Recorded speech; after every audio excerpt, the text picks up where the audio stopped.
Hi, I'm Helen from Woolly Chic, and here is a handy crochet tip for you. Now I've come to the last stitch on the last row and I need to fasten off. You might see it in patterns as cast off or break the yarn, but whichever way it's described in your pattern, you need to finish the row with a chain, pull up a big loop,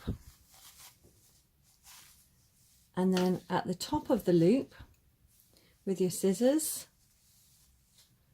cut, and then you can pull the yarn away from the working ball that you've been working on, and then you pull the tail and that becomes a knot and secures it into place, and this end you can then thread onto a wool needle. So I've crocheted both sides together. I'm just going to make the last stitch here,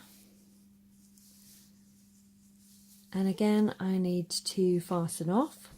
So I'm not going to pull up a loop after my last double crochet stitch, because if I cut it now my work would start to unravel. So I always finish with a chain, then pull up a big loop.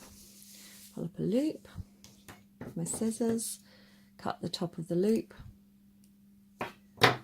and then pull away the yarn to make a nice knot.